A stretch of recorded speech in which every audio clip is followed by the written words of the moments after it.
kalau 10 itu udah remblong ya, Vicky? Ya? Iya, udah mencapai kesempurnaan. Oke.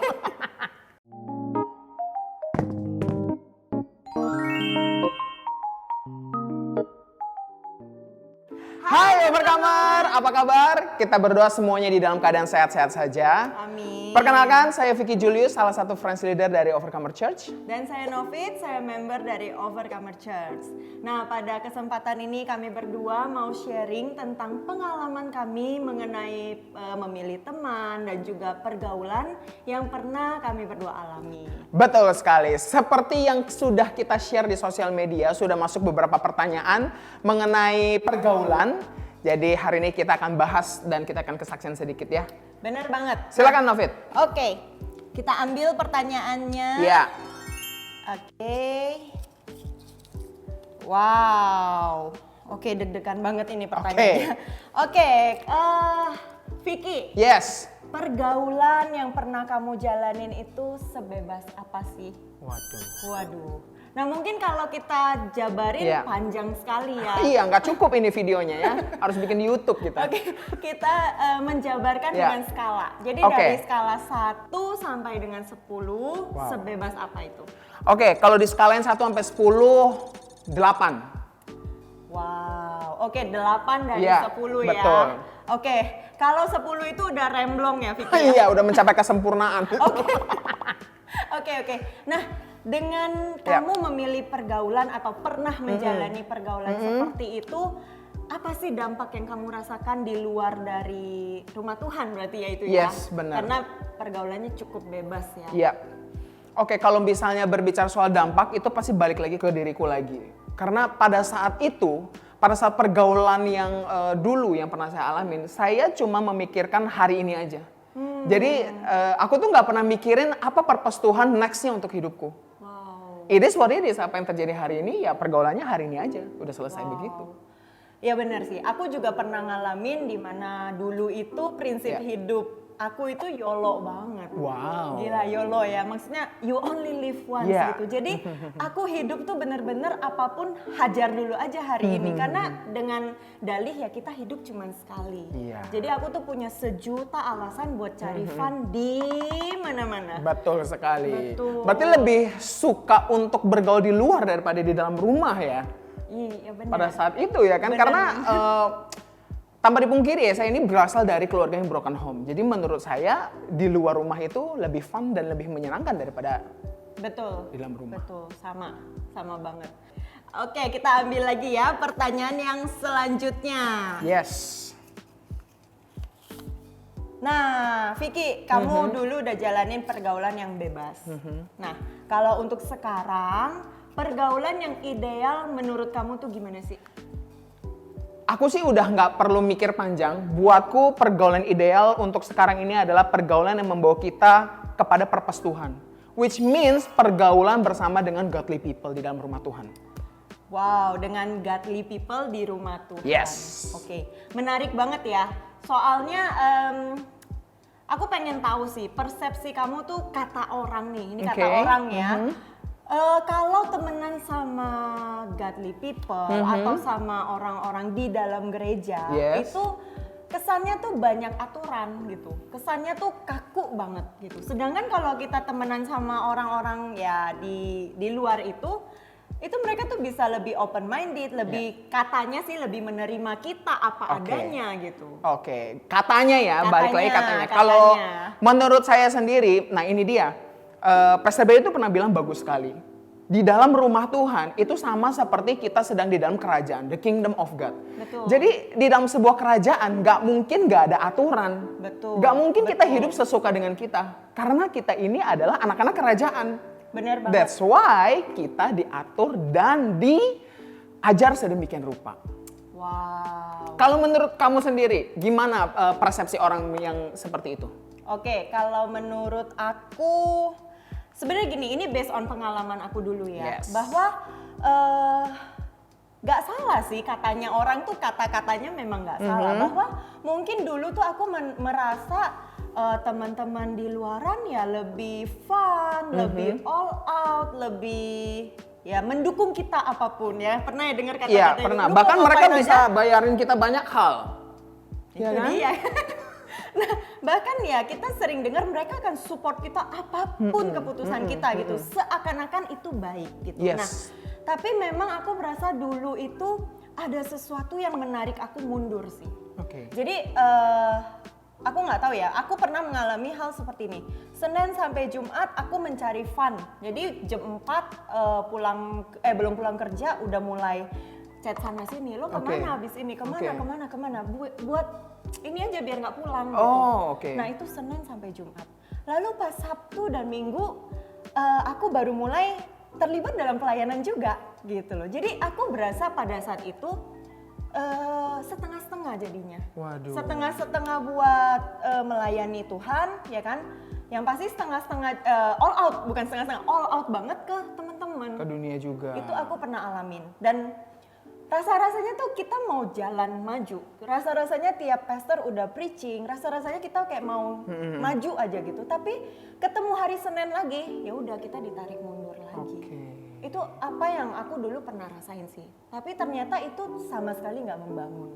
Wow. Makanya aku setuju banget sama tadi Vicky bilang bahwa memang harus ada aturan. Karena gimana pun, apalagi kita anak-anak broken home, Yep. kita secara ini, aku sih ya, papa mamaku jarang ngajarin. I see. Jadi kalau nggak di rumah Tuhan, kalau bukan pastor, siapa yang bisa ngajarin kita? Wow. Itu sih. Yes, setuju sekali ya buat mungkin bukan cuma broken home tapi semuanya juga Buat bisa ngalamin semuanya, ini. pasti ya buat sih? semua. Oke, kita ambil next question ya, Novit ya. Baik Vicky. Deg-degan nggak? Aduh, deg-degan banget. Oke. Oke. Aku udah ngintip sih pertanyaannya. Oke, ini menarik sekali. Jadi di dalam sebuah pergaulan di dalam gereja pernah atau tidak konflik bersama dengan sesama pelayan? Wow. Pertanyaan menarik nih ya. Pernah atau tidak konflik atau mungkin bisa disebutkan pahit ya di dalam sebuah pergaulan di gereja? Wow, oke. Kalau aku jawab mungkin konflik secara terbuka aku nggak pernah. Oke. Ya, tapi pada saat hal yang aku nggak suka terjadi, aku lebih memilih buat diem aja gitu. Diem lalu aku berasumsi. Oh. Lalu oke. aku pelan-pelan menjauhi orang itu. Lalu oke. ya udah tiba-tiba makin jauh hilang. Oke. Kalau kamu gimana Vicky? Kalau konflik pasti selalu ada lah ya. Konflik itu selalu ada entah di pergaulan dimanapun, di luar maupun di dalam rumah Tuhan. Tapi buat saya konflik di dalam rumah Tuhan ini adalah konflik yang membangun. Wow. Buat saya konflik di dalam rumah Tuhan ini adalah konflik di mana yang tercipta karena kita mau sesuatu yang terbaik untuk rumah Tuhan. Betul. Gitu. Jadi dari situlah karena ada si A yang mau terbaik dan si B mau ada yang terbaik, Akhirnya terjadi konflik itu. Dan di sini unik ya, Novit ya. Jadi kalau konflik begitu, apa sih opini kamu tuh yang berkata kalau misalnya di luar itu tuh lebih baik atau lebih helpful lah dibandingkan dengan gereja? Mungkin ya, yang aku pernah alamin adalah aku susah mengkomunikasikan kali ya. Oke. Jadi seakan-akan di luar lebih baik. Padahal kalau kita tahu orang di luar ya lebih memilih nggak usah ada konflik. Iya benar, karena nggak memperjuangkan apapun. Tapi kan tadi Vicky bilang di sini kita semua memperjuangkan untuk mana yang terbaik buat Tuhan sehingga ada konflik. Jadi ya mungkin dulu apa yang terjadi membuat aku tuh suam-suam kuku kali ya. Jadi kan makin jauh jadi kayak udahlah nggak mau tahu, udahlah lepas tangan gitu. Nah mungkin ya itu aku pernah alamin dan aku akuin karena ketidakdewasaan aku.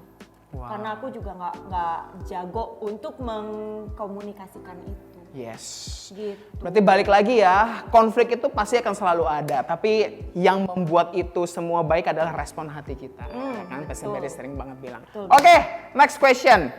Aku nih? Iya dong.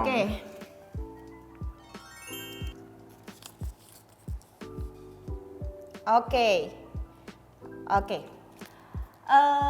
Lewatin banyak kejadian ya, pergaulan ups and downs, konflik ya, terus apa aja lah semuanya. Akhirnya apa sih titik baliknya yang membuat kamu tuh memilih 100% di overcomer? Wow. Yang membuat saya kembali lagi memilih pergaulan di dalam Overcomer itu pastinya adalah saya dapat penerimaan kembali.